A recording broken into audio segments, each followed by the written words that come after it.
صاحب یہ جو ہمارے ٹاپ ڈیجیٹل پبلشرز ہیں 6 لوگ ان میں سے ریپرزینٹ کر رہے ہیں ڈیجیٹل پبلشرز کو اور 5 لوگ ہمارے ٹاپ کے یوٹیوبرز جو ہیں جو کرنٹ افیئرس پہ بات زیادہ تر کرتے ہیں ان لوگوں کو آج بلایا ہے. آپ کی لاسٹ ایک میٹنگ ہوئی تھی مارچ کے اندر اور اس کے بعد کووڈ آ گیا تھا اور باقی سارے تو یہ سلسلہ تھوڑا رک گیا تھا. تو یہ وہ لوگ ہیں جو تب نہیں آ سکے تھے اور ہم نے ان سے پرومس کیا ہوا تھا کہ ہم ہر مہینے ایک سیشن رکھا کریں گے. میں یہ چاہوں گا کہ آپ تھوڑا سا ان کو بریف کر دیں اور اس کے بعد ہم کوئکلی ان سب کا ایک ایک کویشچن سب سے لے لیں. اوکے چلیں, بڑا اچھا ہوا آپ کا سب کا آنا, اور یہ بالکل ٹھیک کہتے ہو, میری پلیز ریگولرلی انٹریکشنز کروایا کریں. ایک تو سوشل میڈیا ایک ایسی فورس اب میڈیا میں آ رہی ہے جو کہ دنیا کو بھی پوری طرح سمجھ نہیں ہے کہ اس کی پاور کتنی ہے, اور آپ کے لیے بڑا امپورٹنٹ ہے اس ملک میں سمجھنا کہ ہمارا ڈائریکشن کیا ہے, ہم کیا کرنے کی کوشش کر رہے ہیں, ہمیں کیا کرنا چاہیے, کہ ہمارے پرابلمز کیا ہیں اس ملک کے. جتنا آپ کو ان چیزوں کی سمجھ آتی رہے گی, اپنا جو آپ کا جو ڈسکورس ہے, جو آپ کا راستہ ہے, اس پہ آپ لوگوں کو لا سکیں گے. ہر چیز دیکھو قرآن کے اندر ہے, ایک قرآن کا پورا ایک صورت ہے اس الفرقان, کرائٹیرین, کہ ساری for all times to come اللہ نے بتا دیے کہ یہ اچھی چیز ہے, یہ بری چیز ہے. وہ اگر نہیں ہوتا, یا آپ کی زندگی میں اگر یہ کرائٹیرین نہیں ہوتا تو پھر کوئی بھی چیز بری نہیں ہے. ہمارے سامنے سوسائٹیز کے اندر جب مورل اینکر جاتا ہے تو وہ سوسائٹیز ہمارے سامنے ڈس انٹیگریٹ کر جاتی ہیں. کیوں ایک قوم ڈکلائن کرتی ہے؟ سارا جو ہماری دین کا فلسفہ ہے وہ صرف ایک ہی چیز پہ جا کے آ جاتا ہے کہ نماز میں جب آپ کہتے ہیں اللہ ان کے راستے پہ لگا جن کو تو نے نعمتیں بخشی, ان کے نہیں جو غلط راستے پہ چلے گئے. زندگی میں آپ کے سامنے 2 راستے ہوتے ہیں ہمیشہ. نماز کا مقصد ہی یہ ہوتا ہے کہ آپ کو آپ کی چوائسز ٹھیک ہوں. ہر وقت آپ کنفرنٹڈ ہوں گے 2 چیزوں سے. ایک لگتا ہے بڑا اچھا راستہ ہے, آسان راستہ ہے, شارٹ کٹ ہے, اس سے پیسے بن جائیں گے لوگ, اور دوسری طرف مشکل راستہ لگتا ہے. لیکن وہ جو دوسرا جو مشکل راستہ ہوتا ہے, جس طرح قرآن میں ہے کہ کئی چیزوں کو جن کو تم اپنے لیے اچھا سمجھتے ہو وہ بری ہیں, اور جن کو بری سمجھتے ہو وہ اچھی ہیں. یہ بیسکلی آپ کی چوائسز ہوتی ہیں. تو یہ نیشن بھی غلط چوائسز کر لیتی ہے. جس طرح مولانا رومی نے ایک دفعہ کہا نا کہ قوم مرتی, کسی نے پوچھا کیسے قوم مرتی ہے, تو انہوں نے کہا جب ایک قوم اچھے اور برے کی تمیز ختم کرتی ہے وہ ڈکلائن کر جاتی ہے. مورل کولیپس پہلے ہوتا ہے, پھر اکنامک کولیپس ہوتا ہے. تو یہ جو آج آپ کے ساتھ ملک آپ سے آگے ہیں, آپ کبھی وہاں کی مورالٹی اسٹڈی کریں, ان کی مورالٹی بھی اوپر ہے, اچھے برے کی تمیز زیادہ ہے. منرلز بھی ہوں گے, وسائل بھی ہوں گے, پیسہ بھی ہوگا, سب کچھ ہوگا, تیل پہ بیٹھے ہوں گے, لیکن غربت ہوگی, کیونکہ ان کی آپ جب دیکھیں گے مورالٹی نیچے ہے. آپ ساری خوشحال ملک دیکھ لیں, ایک ماڈل آتا ہے کہ the cleanest governments, the least corrupt governments, دوسری طرف ماڈل ہوتا ہے دا موسٹ کرپٹ گورنمنٹس. جو دیکھیں گے لیسٹ کرپٹ ملک ہیں وہ سب سے خوشحال ہیں, اور جو سب سے کرپٹ ملک ہیں وہ سب سے نیچے ہیں, غربت سب سے زیادہ ہے. یہ کنیکشن ہے مورالٹی کا. اب ایک کلاسک کیس ہے, میرا انٹرویو کر رہا تھا تو مجھے میرے سے پوچھتا ہے کہ خواجہ آصف نے, اس نے تو صرف 22 کروڑ کی کرپشن کی تھی, اس کو جیل میں کیوں ڈال دی؟ اب یہ ریفلیکٹ کرتا ہے کہ جب ایک قوم کی مورالٹی ڈکلائن کر جاتی ہے. جو میڈیا ہے وہ پروٹیکٹ کرتا ہے. میڈیا کا سب سے بڑا کام کیا ہوتا ہے, اس کو واچ ڈاگ کہتے ہیں میڈیا کو. وہ ایک ملک کی مورل سٹینڈرڈز, ایک ملک کی رول آف لا, وہ سب چیز کو ڈیفینڈ کرتا ہے. یا میڈیا وہ میرے سے پوچھ رہا ہے کہ جی صرف 22 کروڑ کی کرپشن عام آدمی نے نہیں کی. ملک کا ڈیفنس منسٹر اور فارن منسٹر ایک جھوٹ بول رہا تھا, دبئی کی کمپنی کی ملازمت کر رہا ہے, اس پہ کانٹریکٹ میں تھا کہ 6 دن ہفتے میں اس نے 8 گھنٹے کام کرنا تھا, اور اس کو 22 کروڑ ملا 5 سال میں. تو ایک ملک کا کسی کو یہ شاکنگ کی چیز نہیں لگی کہ ملک کا آپ کا فارن منسٹر اور ڈیفنس منسٹر ایک دوسرے ملک کی کمپنی کی ملازمت کر رہا ہے. دوسرا انٹیریئر منسٹر جو تھا, پھر پرائم منسٹر دبئی کی کمپنی کی ملازمت کر رہا ہے, ملک کا پرائم منسٹر. یہ جب شوق نہیں ہوتا تو اس کا مطلب یہ ہوتا ہے کہ ہماری جو مورل سٹینڈرڈز ہیں وہ نیچے چلے گئی ہیں, اور یہی وجہ ہے کہ آج پاکستان ایک مقروض ملک ہے. آپ نے سب سے پہلے چیز یہ یاد رکھنا کہ یہ جو میں بار بار ان کو کہتا ہوں کہ میں NRO نہیں دوں گا، یہ کیا اس کا مطلب کیا ہے؟ میری تو زندگی بڑی آسان ہو جائے میں ان کو NRO دے دوں. انہوں نے ایک دوسرے کو NRO ہی دیا ہوتا نا. دونوں نے جب 10 سال میں ملک کے قرضے 4 گنا زیادہ بڑے تھے تو کوئی کسی کو تو نہیں پوچھ رہا تھا کہ یہی نیب تھی جو آج کہہ رہے قانون بدلو. نیب بھی ان کو نہیں تنگ کر رہی تھی کیونکہ اب مل ملا کے چوری کر رہے تھے. تو آج اگر یہ کر دیں تو ایشو تو ختم ہو جاتا ہے، میرے تو بڑے آرام سے زندگی گزر سکتی ہے. لیکن پاکستان کی تباہی ہے. جنرل مشرف نے ان دونوں لوگوں کو NRO دیا. میں نے دونوں دفعہ اپوز کیا اس کو. اس نے جب ان کو NRO دیا اپنے آپ کو بچانے کے لیے، اس کو بھی یہی ڈر لگ گیا کہ میری کرسی نہ چلی جائے. اس کا جو ڈیمیج ہوا ہے پاکستان کو، وہ نتیجہ آج یہ ہے کہ ہم مر کے جو سارا ٹیکس اکٹھا کرتے ہیں، آدھا وہ ٹیکس چلا جاتا ہے ان کے لیے ہوئے قرضوں کی قسطوں کے اوپر. ملک کیسے چل سکتا ہے؟ پھر کہتے ہیں جی سڑک نہیں ٹھیک، یہ نہیں ٹھیک، وہ نہیں سی، اسکول نہیں، ٹیکس کلچر بھی نہیں، کیونکہ ساری لیڈرشپ ٹیکس چوری کرتی تھی. خواجہ آصف کا وہ کہہ رہا تھا، نواز شریف اور یہ احسن اقبال کا بیسکلی اقامہ یہ لے رہے تھے منی لانڈرنگ کے لیے. کیونکہ جب آپ اقامہ لے لیتے ہیں تو جو بھی اس بینک اکاؤنٹس میں وہاں دبئی میں یا سعودی عربیہ میں پیسہ ہوتا ہے وہ پھر پاکستانی نیشنل نہیں سمجھا جاتا، وہ دبئی نیشنل یا سعودی سمجھا جاتا ہے. تو ہم وہ ریٹریو نہیں کر سکتے پیسہ، تو اس لیے یہ کام میں لیتے تھے. بیسکلی ملک کا پرائم منسٹر اور 2 میجر منسٹر جب اس ملک کی خود منی لانڈرنگ کر رہے ہیں، یہاں سے پیسہ چوری کر کے باہر بھیج رہے ہیں اور فکٹیشیس اکاؤنٹ سے واپس لے کے آ رہے ہیں شاپنگ کے لیے، باقی اصل پیسہ تو باہر ہے. تو اس کے بعد یہ باقی کس کو روک سکتے ہیں؟ میں آج پرائم منسٹر اور میرے وزیر جب کرپشن کرتے ہیں ملک تباہ ہو جاتا ہے.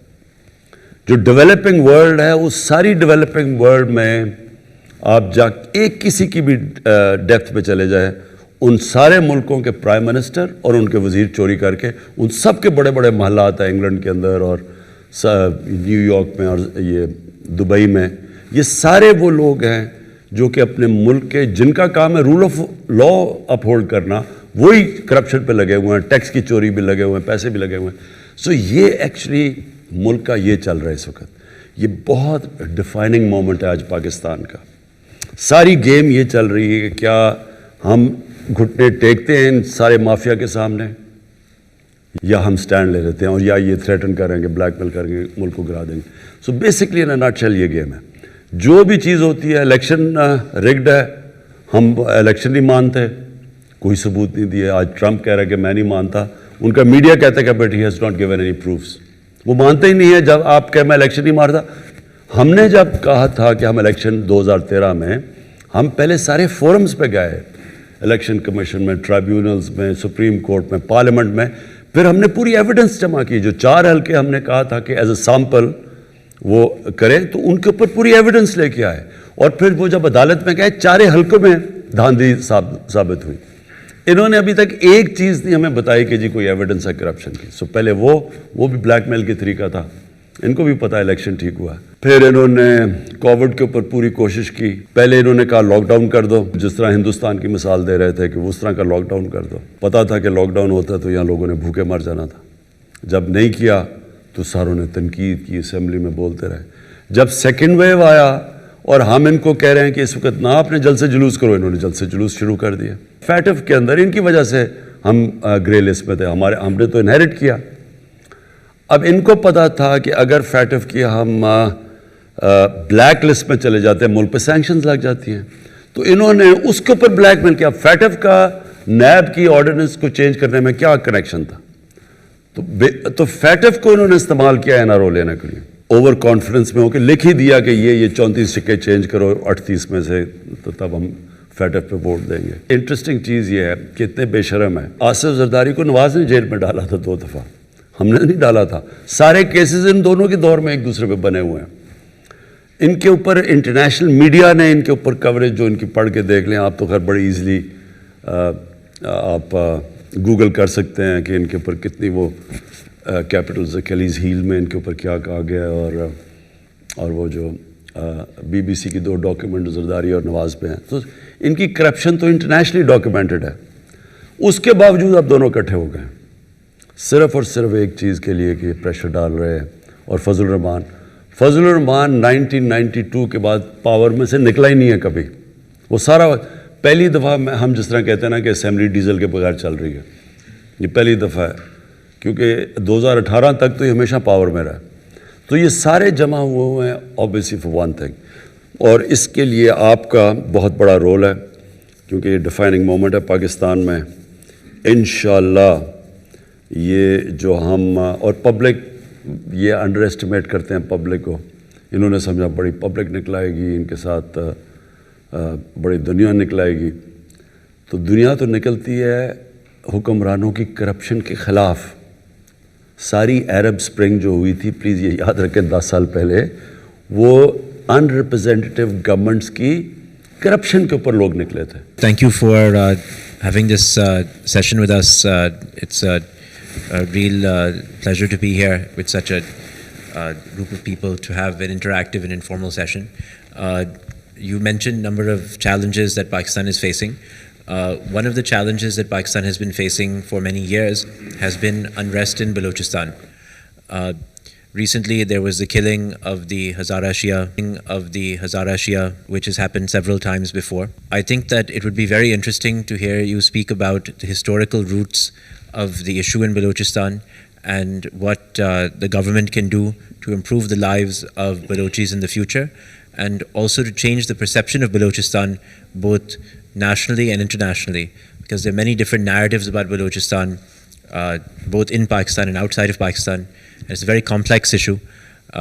I think it would be very interesting if you could tell us your thoughts about it and your vision for the future of Balochistan and its relationship with the rest of the country. دیکھو بلوچستان میں نا یہ جو sectarianism ہے, اور یہ خاص طور پہ ہزاراز کے اگینسٹ جو شیعہ ہیں, اس کی جینیسز ہے 80s کی, وہ جو افغان جہاد ہوئی تھی. افغان جہاد کے اندر انفارچونیٹلی یہ جو ملیٹنٹ سیکٹیرینزم ہے یہ شروع ہوئی تھی. اس سے پہلے سیکٹیرینزم تھی لیکن ملیٹنٹ نہیں تھی. تو یہ بڑا انفارچونیٹ ہے کہ وہ گروپس بن گئے 89 کے بعد, جب وہ امریکنز گئے یہاں سے افغانستان سے, یعنی یہ جو ختم کر کے سوویٹس نکل گئے, تو وہ انفارچونیٹلی وہ جو ملیٹنٹ گروپس تھے وہ رہ گئے. اور یہ انہوں نے بڑا نقصان پہنچایا پاکستان کو. آئی مین ناٹ جسٹ دیر, ساری جگہ, لیکن یہ پرٹیکولرلی یہ جو ہزارہ کمیونٹی کو انہوں نے ٹارگٹ کیا, شیعہ کمیونٹی کو. جو اب ہوا ہے, یہ جو آئیسس نے کلیم کیا ہے, ہم سب کا یہ اوپینین ہے, ہماری سیکیورٹی ایجنسیز کا, کہ اب اس کو آئیسس کو بیک کر رہا ہے ہندوستان. ہندوستان کا سٹیٹڈ ایم ہے, یہ جو نریندر مودی کی حکومت ہے, پاکستان میں انتشار پھیلانا. میں نے اپنی کیبنٹ کو آج سے لاسٹ مارچ میں نے ان سب کو بتا دیا تھا کہ ہمیں پوری انٹیلیجنس بریفنگ ہو گئی تھی کہ یہ سیکٹیرینزم انفلیم کرنا چاہتے ہیں پاکستان میں, اور یہ انہوں نے شروع کرنا تھا شیعہ اور سنی کے علماء کو قتل کرنے کا تاکہ یہ انفلیم ہو. تو اس کے انہوں نے, ہم نے پکڑے بھی لوگ یہاں ان کے, ادھر اسلام آباد میں بھی ایکشن کرنے لگے تھے. پھر انہوں نے ایک بہت بڑا عالم تھا جو اینٹی شیعہ تھا, اس کو کراچی میں قتل کیا, وہ ہم نے ڈیفیوز کیا. تو یہ چل رہا تھا, اینڈ فل مارکس کہ ہماری جو ISI ہے, ہماری جو ایجنسیز ہیں وہ ورلڈ کلاس ہیں. انہوں نے بہت, کیونکہ ہمیں پہلے سے پتہ چل گیا تھا, تو ہم بڑے پری ایمپٹ کیا. لیکن انفارچونیٹلی بڑا مشکل تھا, یہ انہوں نے ٹارگٹ کیا, ریموٹ ایریاز ہیں, اسپاس پاپولیشن ہے, وہاں ایریاز کو کور کرنا مشکل ہے. تو انہوں نے یہ ٹارگٹ کیا بڑا سلیکٹ کر کے, اور اس کے معاف کر گئی ہے آئیسس کے ساتھ. جو یہ سیکٹیرین ٹائپ گروپس تھے, یہ اس کے ساتھ معاف کر چکے ہیں آئیسس کے ساتھ. ایک چیز سمجھ آئے, بلوچستان میں ہماری فیڈرل گورنمنٹس نے توجہ نہیں دی. توجہ اس لیے نہیں دی کہ بلوچستان کا جو ٹوٹل ووٹ بینک ہے وہ ایک فیصل آباد ڈویژن جتنا ہے. تو جو یہاں گورنمنٹس آتی تھیں, وہ اگر سینٹرل پنجاب جیت جائیں, ووٹس باقی KP سے مل جائیں, تو وہ گورنمنٹ فارم کر لیتی تھی. تو اس لیے ایگزیکٹلی کہ جو پیپلز پارٹی نے کراچی کے اوپر توجہ نہیں دی, کیونکہ وہ انٹیریئر سے ووٹ لے کے آتے ہیں, تو اس لیے وہ کراچی کی پرواہ نہیں کرتے, اور کراچی نگلیکٹ ہو گیا. تو یہ بلوچستان کا سنڈروم تھا. اس کا دوسرا پرابلم یہ ہے کہ بلوچستان کے اندر جو ان کا جو سرداری سسٹم ہے, وہ بھی وہ ایک ایسا سسٹم بنا ہوا ہے کہ جب جو بھی پھر فیڈرل گورنمنٹ بنتی تھی, یہ پھر سردار اس کے ساتھ الائنس کر لیتے تھے. اب سردار جو الائنس کر لیتے تھے, ہوتا یہ تھا کہ جو ڈیولپمنٹ فنڈز وہاں کے لیے دیے جاتے تھے، ان کے ذریعے خرچ کیے جاتے تھے، وہ نیچے تک پہنچتے ہی نہیں تھے. تو اس لیے وہاں لوگ غریب ہیں، اور سردار جو over a period of time وہ بہت پاورفل بن چکے ہیں. سو وہ سسٹم جو ہے وہ اس کی وجہ سے، اور بڑا ایریا بھی ہے، اور فیڈرل گورنمنٹ کی توجہ بھی نہیں رہی، اور ان کے جو اپنے پولیٹیکل جو پاورفل ان کے جو سردار تھے، انہوں نے بھی کبھی لوکل گورنمنٹ سسٹم نہیں ڈیولپ کیا. اس کی وجہ سے وہاں بڑا غربت ہے نیچے. سو اس کے ملٹیپل طریقے ہیں. ہم اب پہلی گورنمنٹ ہے جو پورا زور لگا رہے ہیں سوشو اکنامک ڈیولپمنٹ پہ بلوچستان پہ. ساؤتھ بلوچستان میں پہلی دفعہ بڑا پیکج دیا ہے، بٹ وہ ایریا بڑا ہے، اس کے لیے فنڈز بہت چاہیے ہیں، اور ہمارے پاس اس وقت اتنے فنڈز نہیں. اور اب بڑا اچھا چیف منسٹر آئے جو جام کمال ہے. سو ہم کوشش کر رہے ہیں کہ یہ جو پرانے ایک لیگیسی بنی ہوئی تھی اس کو ختم کریں. میرا نام جاوید اقبال ہے جی. میں ایک پریکٹسنگ سرجن ہوں. میں نے پاکستان سے بھی فیلوشپ کی، باہر سے بھی. میں قائد اعظم میڈیکل کالج بہاولپور سے ریٹائر ہوا ہوں ایز پرنسپل. تو میرا تو میڈیا سے اتنا ڈائریکٹ تعلق نہیں تھا، لیکن ریٹائرمنٹ کے بعد جب میں نے اپنا ایکسپیرینس شیئر کرنا شروع کیا related to training, teaching, grooming of people and parenting, تو مجھے نہیں اندازہ تھا کہ میڈیا کی اتنی پاور ہوتی ہے کہ ایک سرجن جو ہے اس کا چینل اتنا ہو جائے کہ وہ ملین تک پہنچ جائے اور لوگ اس کو رسپونڈ کرنا شروع کر دیں. شاید اسی لیے میں یہاں ہوں. تو اس لیے مجھے بڑی خوشی ہو رہی ہے. اور آپ کے جو ویژن میں سے ایک ویژن میرے لیے بہت انسپریشنل ہے، وہ ہے کہ آپ نے کہا تھا کہ میں ایک قوم بناؤں گا. میرا یہ خیال ہے کہ جب آپ کو گورنمنٹ ملی تو اتنے چیلنجز تھے اکنامک سارے، کہ فارملی وہ قوم بنانے والا جو کام تھا وہ اب کرنے کا ٹائم آ گیا ہے. میرے پاس ایک چھوٹا سا فریم ورک ہے جس سے بغیر پیسے خرچ کیے ہوئے ہم شارٹ ٹرم اور لانگ ٹرم آپ کے اس ویژن کو امپلیمنٹ کر سکتے ہیں. شارٹ ٹرم یہ ہے کہ سر ہماری جو سڑکوں پر لوگوں کو پتہ نہیں ہے کہ تھوکنا کیسے ہے، لوگوں کو پتہ نہیں ہے کہ لائن بنانی ہے، لوگوں کو پتہ نہیں ہے جو چھوٹے چھوٹے سوشل جو ایک لٹریسی ہوتی ہے، اس کے لیے 3 ایریاز ہیں. ایک ہماری سول ایڈمنسٹریشن، ایک ہمارا اسکول، ایک ہماری مسجد. ہم نے اس کی پاور کو بغیر پیسے سے یوز کر سکتے ہیں. فار ایگزامپل جس طرح آپ نے ہمیں بلایا ہے، آپ پورے پنجاب کے کمشنرز کو بلائیے اور بلا کے کسی ایکسپرٹ سے 2 صفحے کا ایک سوشل کیریکولم ڈیزائن کر لیجیے. جو ایکسپرٹ بنائیں گے تو اس کو ٹیکنیکل لرننگ آبجیکٹیوز کے حساب سے بنائیں گے. ان کمشنرز کو کہا جائے کہ آپ کی کمشنری میں جتنے لوگ موجود ہیں 15 دن کے اندر یہ پیغام ان تک پہنچنا چاہیے، اور ایک ماسٹر ٹرینر ان کو ٹرین کرے جو کہ اس کا ایکسپرٹ ہو. وہ جب واپس جائیں تو وہ اپنے تمام ہیڈ ماسٹرز کو بلائیں پرائمری اسکول کے، انہیں کہیں یہ 4 صفحوں کی باتیں ہیں، لائن بنانی ہے، یہاں تھوکنا نہیں ہے، السلام علیکم کہنا ہے، کھانستے وقت ہاتھ رکھنا ہے، and other those social literacy. تو اسکول کی اسمبلی میں آپ کی پہلی میٹنگ کے 10 دن کے بعد اسکول کے بچوں میں یہ بات پھیلنا شروع ہو جائے گی. نمبر 2، مسجد کے مولوی صاحبان کو بلائیں. وہ بہت آنرڈ فیل کریں گے اگر کمشنر صاحب اپنے لان میں ان کو چائے پہ بلائیں. انہیں کہیں جی کہ حدیث سے شروع کر کے ہر نماز کے بعد یہ 3 صفوں کا کیریکولم ہے. یہ ریاست پاکستان کے آپ ریپرزینٹیٹیو ہیں. مسجد ریاست پاکستان کا ایک ایک انسٹرومنٹ ہے، تو ریاست کا پیغام عوام تک پہنچائیے. 4 دن کے بعد ہر نماز کے بعد لوگ کہنا شروع کر دیں گے. اور تیسرا، سول ایڈمنسٹریشن، جتنی انجمن تاجران، سارے وہ جو commissioner, deputy commissioner, assistant commissioner کی پوری ایک ٹرینڈ پڑھے لکھے لوگ موجود ہیں. 15 دن کے اندر پورے پاکستان میں نوائز لیول ہو جائے گا کہ یہ 10 کام ہم نے نہیں کرنے. اور 15 دن کے بعد آپ ٹی وی پہ آ کے آپ یہ کہیں گے ماشاءاللہ، جیسے تو آپ سنتے ہیں آپ کو کہ آج کوئی پولیٹکس پہ بات نہیں کرنی، آج میں نے یہ 3 ہفتے پہلے ہم نے یہ شروع کیا تھا. آپ کی ریسرچ ٹیم اس کا ایک ڈیٹا نکال کے دے کہ اس کا یہ امپیکٹ ہوا ہے، اور 1 مہینے میں شارٹ ٹرم لوگ کہنے لگ جائیں گے اوے عمران صاحب نے کہا تھا نا آپ نے لائن بنانی ہے، لائن بناؤ، یہاں تھوکنا نہیں ہے کیونکہ وہ پتہ ہے فلاں بندے نے کہا تھا، اور یہ سارے میڈیا کے دوست اس کے اندر آپ کا ہینڈ بنیں گے. یہ تو ہے سر شارٹ ٹرم. لانگ ٹرم میں عرض کرنا چاہتا ہوں کہ ہمارے ملک کے اندر جو پیرنٹنگ کا ایریا ہے وہ بالکل ڈیفیشینٹ ہے. ایک 18 سال کے لڑکے کی 18 سال کی لڑکی سے شادی ہو جاتی ہے، کو اللہ اولاد دے دیتا ہے، لیکن ان کو ان کی پیرنٹنگ نہیں آتی، اور اسی نے آگے جا کے پوری نیشن بننا ہے. تو اس پیرنٹنگ کو کیسے ہم اپنے کیریکولم کے اندر انکلوڈ کریں جس سے جو ہمارے نئے بچے آ رہے ہیں ان کی تربیت ہو سکے. یہ ایک لانگ ٹرم پلان ہے جس پر بہت سارے ہوم ورک ہوئے ہیں. میرے کام کا سر جو سارا میں بھی پریکٹسنگ سرجن ہوں، I am a laparoscopic surgeon, لیکن ریٹائرمنٹ کے بعد اس پر میں نے کافی محنت کی ہے. آپ کی گفتگو میں ہمیشہ ایک ریفرنس ریاست مدینہ کا ہوتا ہے اور سیرت نبی کا ہوتا ہے. میں سر کالج آف فزیشین سرجن میں لیڈرشپ پڑھاتا ہوں اور سافٹ اسکل پڑھاتا ہوں. میں تمام چیزیں جو بیسیکلی ویسٹ کی ہیں ان کو جب ریلیٹ کرتا ہوں تو وہ اسوہ نبی صلی اللہ علیہ وسلم سے اس کا ریلیشن شپ مل جاتا ہے. جو کہ ویسٹ نے ریسرچ کر کے لی ہے وہ ہمارے پاس پہلے ہی ہمارے بزرگوں کے تحت موجود ہے. تو کسی طریقے سے جیسے آپ کو مبارک بھی سر، ہم سب کو بھی، کہ جو آپ نے سنگر کیریکولم ایڈ کیا ہے وہ 6ٹھی جماعت تک ناظرہ قرآن کا ہے. میری آپ سے یہ ریکویسٹ ہوگی کہ اس کے بہت ساری وائسز اس کے اگینسٹ ہوں گی، لیکن پلیز اس کو امپلیمنٹ کیجئے، جو کہ سارا ہوم ورک شفقت صاحب نے اور سب نے کیا ہوا ہے. اور قرآن وہ ایک ریفرنس ہے جس کے ذریعے سے وہ تربیت ہو سکتی ہے جو ریاست مدینہ کی تربیت ہے، نبی کریم صلی اللہ علیہ وسلم کے اسوہ سے ریلیٹڈ ہے. ریٹائرمنٹ تو صرف قبر میں ہی ہوتی ہے، اصل ریٹائرمنٹ انسان کو. ہمیں تو جو حدیث ہے کہ آپ علم سیکھتے ہیں جب سے پیدا ہوتے ہیں اور قبر میں جاتے ہیں، تو اٹ مینز علم سیکھنے کا مطلب اسٹرگل. آپ اسٹرگل کر کے علم سیکھتے ہیں نا، نہیں تو بیٹھے بیٹھے تو علم نہیں آتا. تو بیسکلی انسان کو تو بنایا اللہ نے اسٹرگل کے لیے، اور وہ سارا وقت جب تک اپنا ذہن استعمال کرتا ہے اور ذہن استعمال کرتا ہے پروڈکٹیولی، وچ مینس کہ سوسائٹی کا فائدہ کرواتا ہے، تو وہ اصل میں وہ کام کر رہا ہوتا ہے جو کہ جس کے لیے ہمیں اللہ نے پیدا کیا. دو چیزیں جی، ایک جو سوسائٹی کو عام لوگوں کو احساس ہو کہ ہم ایک قوم کا حصہ ہیں، یہ جو ریاست ہے یہ ہمارا بھی پرواہ کرتی ہے. پرابلم یہ ہوتا ہے کہ جب چھوٹا سا طبقہ ایک ساری پریولیجز لے جاتا ہے اور باقی لوگوں کو ڈپرائیوڈ ہو جاتے ہیں، وہ قوم بن نہیں سکتی. یہاں جب کوئی آپ تاریخ اٹھا کے دیکھیں جو اوپر سے فتح کرنے آتے تھے اس ملک کو، ہندوستان کو، تو وہ کوئی راستے میں ایک دفعہ وہ وہاں اوپر سے پہاڑوں سے نکلتے تھے، وہ سیدھا پانی پت پہنچتے تھے.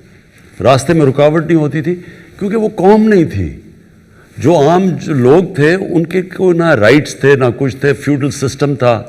تو جو طاقتور تھا وہ سب کچھ تھا، نیچے کچھ نہیں تھا.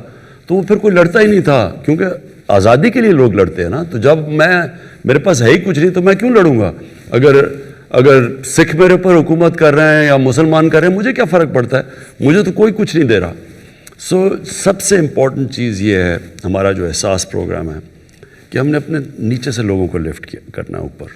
اس کے لیے ایک بڑا میں انشاءاللہ ایمبیشس پروگرام لانچ کر رہا ہوں کہ پاکستان میں کوئی بھوکا نہ سوئے.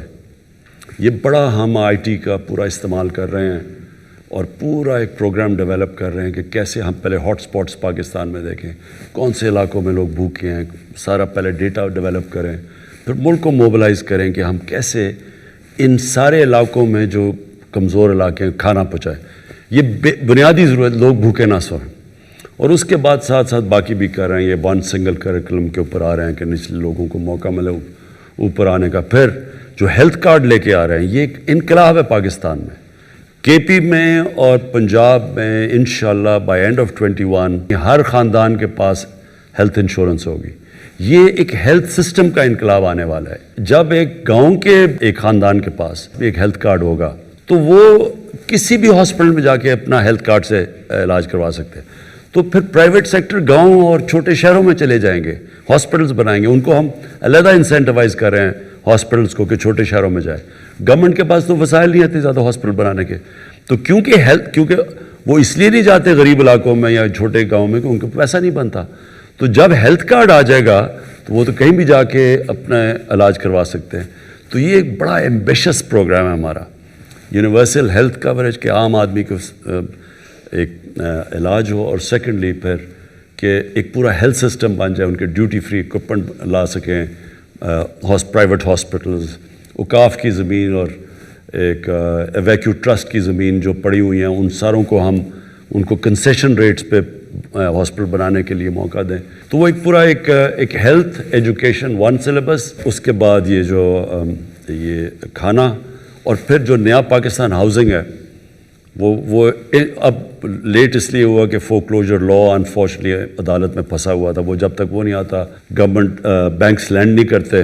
یہاں تو کوئی کانسیپٹ ہی نہ، کیش ہے تو گھر بناؤ، کیش نہیں ہے تو آپ گھر ہی نہیں بنا سکتے. ایک مزدور بھی انسٹالمنٹس کے اوپر اپنا گھر بنا سکتا ہے. ہماری انشاءاللہ یہ ہاؤسنگ بہت بڑی کیمپین ہے یہ جو اٹھنے والی ہے. فائنلی جو میں آپ کو بات کہتا ہوں کہ دیکھیں، ہر انسان کے لیے کوئی نہ کوئی رول ماڈل ہوتا ہے. جب بڑے ہو رہے ہوتے ہیں، جب اپنے آئیڈیاز ہم کر رہے ہوتے ہیں کہ میں کیا بننا چاہتا ہوں، تو میرے تصور ہوتا ہے کوئی رول ماڈل ہوتا ہے. بٹ ایکچولی جو اچیورز ہوتے ہیں، اسپورٹس میں ہوتے ہیں، کہیں بھی دنیا میں بن جاتے ہیں رول ماڈلز، پھر ان کو کاپی کرتے ہوئے انیشلی اس طرح دنیا چلتی ہے. اللہ ہمیں کہتا ہے قرآن میں کہ جو ہمارا رول ماڈل ہونا چاہیے وہ نبی صلی اللہ علیہ وسلم. وہ کیوں ہیں؟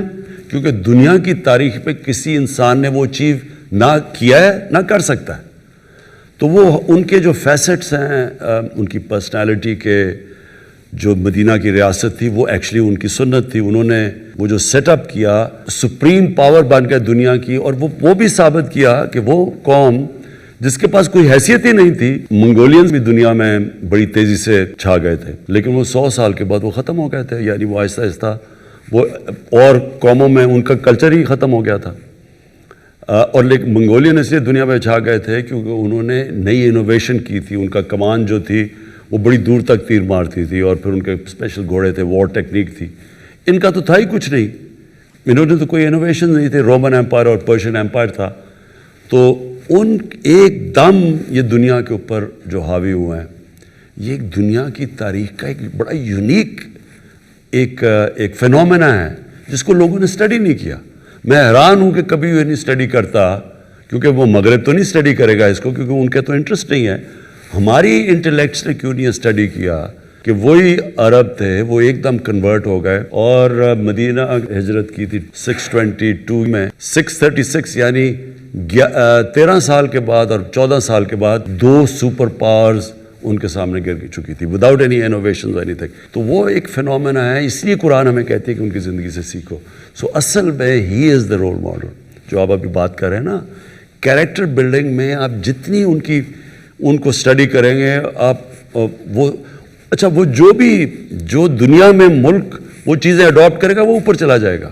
جو بھی قوم وہ پرنسپلز پہ چلے گی وہ اوپر آ جائے گی. This is Bakhtavar Mahmood, Head of Strategic Communications at Pro Pakistani. First of all, thank you for giving an opportunity to an ordinary citizen of Pakistan to meet their Prime Minister of the state and ask him a question.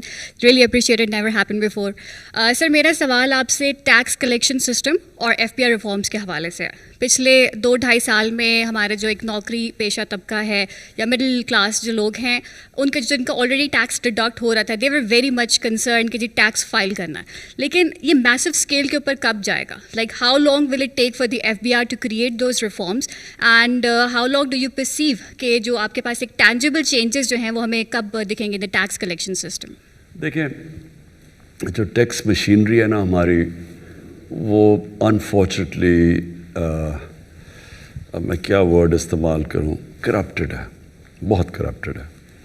اور وہ ہوئی ہے corrupted جب ایک ملک میں, جب میں شروع میں آپ سے بات کی تھی کہ جو مورل اتھارٹی ہوتی ہے وہ اوپر سے نیچے آتی ہے. سو نبی صلی اللہ علیہ وسلم نے مدینہ کے اندر ساری جو ویلیو سسٹم اوپر لے گئے تو سب چینج ہو گئے. تو جب آپ کے پاس یہ ٹوٹ بٹوٹ آ جائیں زرداری اور نواز شریف, تو سارے ملک کی morality کولیپس کر جاتی ہے. جب پرائم منسٹر, اب دیکھیں نا, وہ آپ سے ایک مین اینکر آپ سے پوچھے کہ جی صرف 22 کروڑ کی چوری ہے, ایک منسٹر کر رہا ہے, تو آپ خود ہی سوچ لیں کہ ملک کی morality کدھر پہنچ گئی ہے. تو وہ اوپر سے شروع ہوتی ہے نیچے تک. سو ٹیکس سسٹم نے بھی, کیونکہ سب سے یہ امپورٹنٹ ہے, تو اس نے بھی افیکٹ تو ہونا تھا. اس کا کیور آٹومیشن ہے. جتنی ہم ٹیکنالوجی اس کے اندر لے کے آئیں گے, اور انفارچونیٹلی FBR نے ٹیکنالوجی آنے سے روکا, سبوٹاج کی, کیونکہ وہ پیسے بناتے ہیں. تو اب ہم اس ٹیکنالوجی کی طرف جا رہے ہیں. لیکن آپ کو میں شاکنگ فگرز یہ دوں کہ ہمارے 22 کروڑ لوگوں میں سے صرف 20 لاکھ لوگ ٹیکس دیتے ہیں, دنیا میں سب سے کم ٹیکس. اور جو ہمارا 70% ٹیکس اکٹھا ہوتا ہے وہ صرف 3000 لوگ دیتے ہیں. سو 22 کروڑ لوگوں میں سے 3000 لوگ 70% ٹیکس دیتے ہیں, اور جو 20 لاکھ ہیں وہ ٹیکس فائلرز ہیں. اور ہم نے ابھی اب یہ ٹیکنالوجی کا استعمال کرتے ہوئے ہم نے ابھی دیکھا کہ ہمارے ملک میں اس وقت 3.5 کروڑ لوگ ہیں جن کے پاس گاڑیاں ہیں, جن کے پاس گھر ہیں, لیکن کوئی ٹیکس نہیں دیتے. تو وہ اب ہم ٹیکنالوجی کے ذریعے اس کی طرف جا رہے ہیں, کیونکہ فیوچر ہماری ٹیکس کلیکشن پہ ہے. جب تک ہم پیسے نہیں اکٹھے کرتے, ہمارے پاس ایک تو قرضے اتنے چڑھے ہوئے ہیں, اوپر سے ہم نے ایک ینگ پاپولیشن کو سروس کرنا ہے, وہ ہو ہی نہیں سکتا اس tax collection. This is Amar Ahmed from Urdu Point. First of all, sir, thank you for inviting us here. This is a very great initiative. Sir, میرا سوال الیکٹرک وہیکل پالیسی پہ ہے اور EV پالیسی پہ ہے. ہم دیکھ رہے ہیں فیول ڈریون کار سے دنیا الیکٹرک وہیکل پہ شفٹ ہو رہی ہیں, رائٹ؟ تو ہم باہر کے ملکوں میں دیکھتے ہیں ان کو ڈفرینٹ ٹیکس ریلیکسیشن دی جاتی ہیں, ان کو ٹول ایگزیمپشنز ہوتی ہیں. سر, تو پاکستان میں کیا ان کو ریلیکسیشن اور ایگزیمپشن دی جائیں گی, اور گورنمنٹ کی اس پرسپیکٹو پر کیا اسٹریٹجیز ہوں گی؟ ہم نے ابھی لے کے آئے ہیں اپنی الیکٹرک کار پالیسی، جس میں ہم انسینٹیوائز کر رہے ہیں، بلکہ پہلی وہ انہوں نے ابھی لانچ بھی کی ہے پہلی الیکٹرک کار پاکستان میں، اور مارچ سے بننی شروع ہو رہی ہیں یہاں. سو فیوچر یہ بالکل دیکھیں، ہمارے جو بڑے شہر ہیں ان کے اندر اس وقت پولوشن ایک ڈینجر لیول سے زیادہ اوپر چلی گئی ہے، اور فیوچر ہی ہماری اب یہ اسپیشلی بڑے شہروں میں تو اب ہم الیکٹرک کار چلانی پڑیں گی. اور انگلینڈ میں تو انہوں نے فیصلہ کر لیا 2030 میں ساری گاڑیاں الیکٹرک ہوں گے، تو وہ دنیا تو اس طرف جا رہی ہے. سر ہم آج کل دیکھتے ہیں جو فیول ڈریون کارز ہیں اسپیشلی پاکستان میں، ان میں پرائس ہائیک آیا ہوا، رائٹ؟ کیا جو الیکٹرک وہیکلز ہیں ان کو اتنی ٹیکس ریلیکسیشن دی جائیں گی کہ they will not be that much expensive? اللہ کا شکر ہے اس وقت ہمارے کافی لوگ انٹرسٹڈ ہیں، بڑی کمپنیز انٹرسٹڈ ہیں پاکستان میں سیٹ اپ کرنے کے لیے پلانٹس. تو یہ بڑی پازیٹیو چیز ہو رہی ہے، بڑی دیر کے بعد اچھی کمپنیز آ رہی ہیں. اب ہم کوشش یہ کر رہے ہیں کہ ہم بیلنس رکھیں، کیونکہ جو آٹو موبائل کے اندر انویسٹمنٹ ہے، اور اگر ہم کوشش کر رہے ہیں کہ پوری گاڑی یہاں بنے، انجن بھی، صرف اسمبلیز نہ ہوں، تو اس کے ساتھ جو ریلیٹڈ انڈسٹریز ہیں وہ بہت زیادہ ہیں، اور وہ بڑی امپلائمنٹ بھی پرووائڈ کرتی ہیں، اور وہ ہمارے موقع مل جاتا ہے کہ ہم اس کے ساتھ ساتھ اور بھی بہت چیزیں کریں اگر انجن بننا شروع ہو جائیں. لیکن ہم یہ بھی اب ہماری پالیسی پہلی گورنمنٹ پاکستان میں آئی ہے جس کی انوائرمنٹ کے اوپر کوئی پالیسی پہلے تو کوئی پرواہ نہیں کرتا تھا انوائرمنٹ کی. تو اس کے اندر اب ہم جس طرح دیکھ رہے ہیں آگے ٹرینڈز ہمیں بالکل افیکٹ کرتا ہے. ہمارے شہروں میں جس لیول کی پولوشن پہنچ گئی ہے، ہمارے پاس الیکٹرک کم از کم شہروں میں الیکٹرک وہیکلز لانی پڑیں گے، اور ان کو انسینٹیوائز کریں گے. السلام علیکم سر، طارق متین. دو چیزیں مجھے آپ سے پوچھنی ہے. 2.5 سال آپ کی حکومت کو تقریباً ہو گیا. جو مجھے آپ کی گفتگو میں آپ کی حکومت کے ارادوں میں فرق نظر آتا ہے ایمبیشنز کے حساب سے، وہ ایک پولیٹیشین کا اور لیڈر کا فرق ہے. لیکن آپ کو لگتا ہے کہ اگلے 2.5 برس میں آپ اس فرق کو ٹرانسلیٹ کر سکیں گے اس پاور میں کہ ایک عام آدمی دوبارہ آپ کو ووٹ دے، کیونکہ اس وقت وہ عام آدمی رو رہا ہے. دوسری چیز ہمیں ایک فرق نظر آتا ہے، کیونکہ وہ احساس کے جو فلسفی ہے وہ اس کے تحت اس وقت وہ پریشانی میں. دوسری چیز علی وزیر کو دیکھ لیں، ہم میاں نواز شریف کو دیکھ لیں، فضل الرحمان کو دیکھ لیں، یا اس وقت جو پی ڈی ایم کے پولیٹیشنز ہیں وہ اداروں کے خلاف جس طرح کی زبان استعمال کر رہے ہیں، اس طرح کی زبان استعمال کرنے پر ماضی میں الطاف حسین صاحب کی مثال لے لیں یا کچھ اور لوگوں کی، ان کے خلاف بہت سخت اقدامات کیے گئے. ان کے خلاف اس رستے پر ہم کیوں نہیں جا رہے، یہ ایک عام آدمی آج سوال کر. دیکھیے، جب تک آپ چیز یہ سمجھیں گے نہیں نا پاکستان کا پرابلم تھا کیا اور اب تک گورنمنٹ کدھر پہنچی ہے، وہ ایکچولی جب تک آپ وہ پرابلم سمجھیں گے نہیں، بڑا مشکل ہے لوگوں کو ایکسپلین کرنا. کیونکہ انفارچونیٹلی اپوزیشن کی اتنی زبردست انہوں نے پہلے دن سے کیمپین چلائی ہوئی ہے کہ ملک تباہ ہو گیا. ملک تو تباہ ہو گیا تھا جب ایک ملک کا ریکارڈ خسارہ ہو، یعنی ریکارڈ پاکستان کا فسکل ڈیفیسٹ ہو، ریکارڈ کرنٹ اکاؤنٹ یعنی بیرونی خسارہ، ریکارڈ بورڈ ڈیفیسٹ ہو، اور پھر ریکارڈ قرضے ہوں، تو وہ ملک کے تو حالات برے ہیں نا. آپ سمپل یہ لیں کہ اکنامک جارگن ہوتی ہے، fiscal deficits, micro economics, but simple لے لیں کہ ایک ملک کے گھر کی طرح ہوتا ہے. سمپل یہ سمجھنا، آپ کو لوگوں کو سمجھانا کہ گھر کے اندر اگر آپ کو کوئی گھر چھوڑ کے جائے اور اس کا سب سے زیادہ خسارہ چھوڑ جائے، اور وہ سارا وقت گھر پاس کبھی کوئی لوگ پیسے مانگنے آ رہے ہیں، کوئی کرایہ دار آ رہا ہے، کوئی سبزیوں والا آ رہا ہے، تو اس کے پاس اس کی آمدنی کم اور خرچہ زیادہ ہو، تو وہ کیا کرے گا شارٹ ٹرم میں؟ کوئی بھی دنیا کے اندر گھر، کوئی بھی ملک بڑے مشکل وقت سے نکلے گا. ہمارے سچویشن میں کوئی بھی دنیا میں ملک ہو، وہ کیا کرتا؟ پہلے سکویز کرے گا اپنے خرچے. جب آپ خرچے سکویز کریں گے تو ابھی آپ نے عام آدمی کی بات کی، تکلیف تو ہوگی. جب بھی ایک معاشرے میں اب کووڈ میں تکلیف ہوئی، دنیا میں کووڈ آیا، کس نے مار کھائی؟ غریب لوگوں نے مار کھائی. ہمارے ملک میں نہیں، سارے امیر ملکوں کے بھی غریب آدمی نے مار کھائی. آج امریکہ جیسے ملک کے اندر لائنیں لگی ہوئی ہیں لوگوں کی کھانا لینے کے لیے، تو امریکہ جیسے ملک میں غریب آدمی وہاں بھی کچلا گیا. سو جب آپ ایک معاشرے میں جب سکویز کرتے ہیں خرچے، سب سے پہلے تکلیف نچلے آدمی کو ہوتی ہے. کیونکہ مثلاً غریب جب آپ سکویز کریں گے، آپ کی اپنے خرچے کم کریں گے، ڈیمانڈ کم کریں گے، نوکریاں سے لوگوں کو نکالیں گے کیونکہ کمپنیز کے اندر ڈیمانڈ چلی جائے گی، تو جب آپ سکویز کرتے ہیں اپنے خرچے تو بیسکلی سانپ آ جاتا ہے. آج انگلینڈ کے اندر دیکھیں، آج یورپ میں دیکھیں، کبھی ایئر لائن میں اتنے زیادہ لوگ نکال دیے, کبھی کوئی وہ سپر مارکیٹ بند ہو رہی ہے اس کے اندر اتنے لوگ بے روزگار ہو گئے. تو کیوں ہو رہے ہیں وہ؟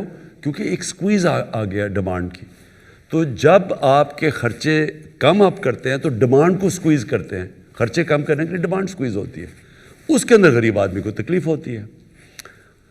اور پھر جب تک آپ کی آمدنی نہیں بڑھتی, خرچوں کو بیلنس نہیں کرتی, تب تک ایک ملک مشکل وقت سے گزرتا ہے. پہلے سال ہمارا ڈیفالٹ سے ملک کو بچانا تھا, ہمارے پاس پیسے نہیں تھے اپنی قرضوں کی قسطیں دینے میں. جب پیپلز پارٹی کے 5 سال تھے تو ایوریج وہ $2.5 بلین وہ پر ایئر دیتے تھے قرضوں کی قسطیں. تو 5 سال میں ان کی ایوریج آتی تھی پر ایئر $2.5 بلین. جب نون لیگ آئی تو انہوں نے کیونکہ قرضے لیے وہ $5 بلین پہ پہنچ گئی. ہم نے ہر سال $10 بلین دینے تھے, ہم نے ابھی تک 2 سالوں میں $20 ارب دے چکے ہیں. ہماری اب, اور اللہ کا شکر ہے, ریکارڈ ایکسپورٹس بڑھی ہیں پاکستان میں. تو جب تک ہماری ایکسپورٹس اور ریمیٹنسز نہیں بڑھتی, اور وہ بڑھ رہی ہیں, تو وہ تب تک ایک ملک میں سکویز آیا ہوا ہوتا ہے. بنگلہ دیش اور ہندوستان کی ایکسپورٹس نیچے گری ہوئی ہیں, ہماری ریکارڈ 18% بڑھ گئی. سو ہم اس سے تیزی سے نکلے ہیں, لیکن لوگ ابھی بھی سفر کر رہے ہیں, کیونکہ جو ساری سروس انڈسٹری ہے دنیا میں سفر کر رہی ہے. ریسٹورنٹس بند ہوئے تھے, وہ سفر کر رہے ہیں, شادی ہال بند ہیں, وہ سارے لوگ افیکٹ ہوتے ہیں کووڈ کی وجہ سے. ایک چیز آپ نے یاد رکھنی ہے کہ اپوزیشن نے کیا کہ پہلے بینکرپٹ کر کے چھوڑ گئے ملک, پھر پہلے دن سے کہا کہ ملک فیل ہو گیا, اور کہا جی لوگ بڑی مشکل میں ہیں. لیکن ہم انفارچونیٹلی ایکسپلین نہیں کر سکے کہ لوگوں نے تو مشکل سے گزرنا تھا. اب جو اللہ کا کرم ہے اس ملک پہ خاص, اس نے ہماری بڑی مدد کی اس مشکل وقت میں, کہ ہماری آج ایکسپورٹس رائز کر رہی ہیں, ہماری کنسٹرکشن انڈسٹری ٹیک آف کر گئی ہے. جب سیمنٹ سیلز اوپر جانی شروع ہونا, اس کا مطلب آپ کی کنسٹرکشن چل پڑی ہے. ریکارڈ سیمنٹ سیلز ہیں. ہماری گاڑیاں بکنی شروع ہو گئی, جس کی وجہ سے گاڑیوں کے اوپر وہ اب پریمیم آ گیا, کیونکہ ڈیمانڈ زیادہ, سپلائی کم ہے. موٹر سائیکل تو 92 کے بعد فل کیپیسٹی پہ ہماری ٹیکسٹائل چل رہی ہے. تو یہ بڑا ایک پازیٹیو سائن. یہ جو پاکستان فوج کے خلاف زبان استعمال کر رہے ہیں, یہ پاکستانی فوج کو یہ کہنے کی کوشش کر رہے ہیں کہ آپ ایک الیکٹڈ گورنمنٹ کو گرا دیں, اور پھر یہ ساتھ کہہ رہے ہیں کہ اگر پاکستانی فوج نہیں گراتی تو فوج کو کہہ رہے ہیں کہ جنرل باجوہ کو گرا دیں. وہ جو نواز شریف بیسکلی یہی کہہ رہا ہے نا, کہ فوج کو کہہ رہا ہے کہ باجوہ کو اور ISI چیف کو گرا دو. یہ کبھی میں نے اپنی زندگی میں, کبھی میں نے پاکستان میں سویلین گورنمنٹ کے دوران کسی کو فوج کو اٹیک کرتے ایسے نہیں دیکھا. یہ کبھی نہیں ہوا. پہلے مارشل لاز کے دوران ہوتا ہے, جب مشرف تھا تو اٹیک کرتے تھے فوج, کیونکہ مشرف آرمی چیف بھی تھا, پریزیڈنٹ بھی تھا. ضیاء کو کرتے تھے, لیکن تب میڈیا کے اوپر کلیم ڈاؤن تھا. لیکن کبھی ایک سویلین, ایک الیکٹڈ گورنمنٹ کے دور میں اٹیک کرنا اٹس انہرڈ آف. اور ان کی کوشش کیا ہے کہ فوج کے اوپر اتنا پریشر ڈالیں, اس کو اتنا مجبور کریں کہ وہ گورنمنٹ کو گرا دیں, کیونکہ وہ ڈیسپریٹ ہو. پہلے انہوں نے سمجھا گورنمنٹ گر جائے گی, پہلے وہ 2 مہینے 3 مہینے 4 مہینے, جب گورنمنٹ سروائیو کر گئی ہے تو اب وہ یہ ڈیسپریشن کی اینڈ ہے کہ جب GHQ چلے جائیں گے. یہ اپنے اطمینان رکھ لو کہ ان کی ساروں کی ٹریٹمنٹ ہونے والی ہے. سر میرا نام عدیل وڑائچ ہے, میں اسلام آباد بیسڈ جرنلسٹ ہوں. سر کیا یہ تاثر ٹھیک ہے کہ جو بیوروکریسی ہے یہ آپ کی پالیسیز کو گراس روٹ لیول پر امپلیمنٹ نہیں ہونے دے رہی؟ جو عوام کو ریلیف ہے خاص طور پہ مہنگائی کے حوالے سے, وہ بیوروکریسی کی نااہلی کی وجہ سے آگے منتقل نہیں ہو رہا. تو آپ کا جو ویژن تھا سر بیوروکریسی میں ریفارمز کے حوالے سے, 2.5 سال بعد آج ہم کہاں کھڑے ہیں؟ کیا آپ مطمئن ہیں سر؟ پنجاب کی بیوروکریسی میں ہمیں شروع میں بڑے پرابلمز آئے, کیونکہ ایک 30 سال سے 35 سال سے ایک پارٹی بیسکلی وہاں پریویل کر رہی تھی. ایون اگر مشرف کا دور بھی تھا تو ایکچولی تھی تو PMLA نہیں نا, وہی لوگ تو وہی تھے سارے جو کہ پریویل کر رہے تھے. تو اس سے یہ ہوا کہ نیچے تک پولیس اور بیوروکریسی پولیٹیسائز تھی. ہم جب KP کے اندر جب ہماری گورنمنٹ آئی تو حالانکہ ANP صرف 5 سال سے پاور میں تھی, لیکن اس کے باوجود 2 سال لگے بیوروکریسی کو رسپونڈ کرنے میں ہمارے ساتھ, کیونکہ شروع میں ہمیں بھی پرابلمز آئے ان کے ساتھ, کیونکہ ان کی پینیٹریشن ایفیلیشن ہو جاتی ہے نا بیوروکریٹس کی, اوپر پروموشنز آ جاتی ہیں پولیٹیکل بیسس پہ, وہ پھر ان کی لائلٹیز چینج ہو جاتی ہیں. لیکن یہ ٹھیک ہو جائے گا.